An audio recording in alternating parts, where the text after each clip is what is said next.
पठन पाठन के लिए श्री कार्तिकेय जी को श्री ब्रह्मा जी के पास भेजा गया।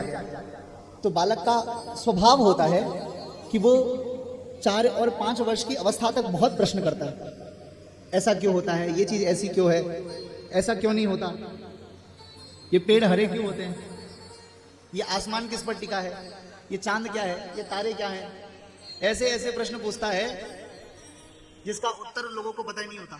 फिर अपने अपने हिसाब से माता पिता उसको उत्तर देते रहते हैं। श्री ब्रह्मा जी के पास श्री कार्तिकेय जी पढ़ने गए और अध्ययन अध्यापन के समय पे उन्होंने एक प्रश्न किया, ब्रह्मा जी आप बता दीजिए,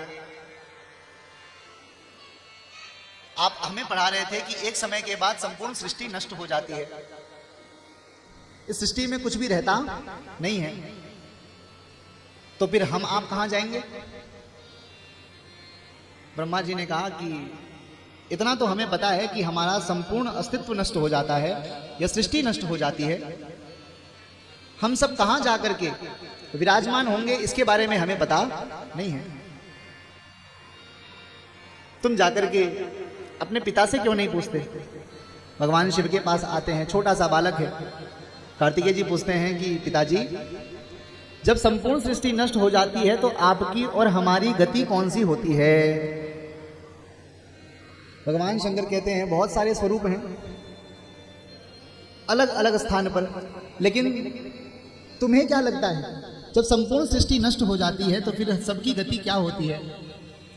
उन्होंने कहा कि ऐसे थोड़ी बताया जाता है, आप ऊपर बैठे हैं, हम नीचे बैठे हैं, जिससे ज्ञान प्राप्त किया जाता है उसको ऊपर बिठाया जाता है। यदि आप ज्ञान प्राप्त करना चाहते हैं, आप पूछ रहे हैं ना कि मेरी दृष्टि में क्या है, तो मुझे जरा ऊपर बैठाइए। भगवान शिव जी ने उनको अपने कंधे पर बैठाया, कंधे पर बैठा करके और उनसे बोला कि बेटा अब बताओ तुम्हें क्या लगता है?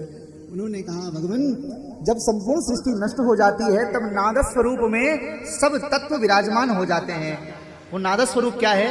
नादम प्रणवाक्षरम, वो नाद शब्द ही प्रणवाक्षर ओमकार है। वही ओमाक्षर सब वस्तुओं का जनक है, उसी से सब उत्पन्न होते हैं, और जब सब वस्तुएं नष्ट हो जाती हैं तो सब उसी में जाकर लीन हो जाते हैं।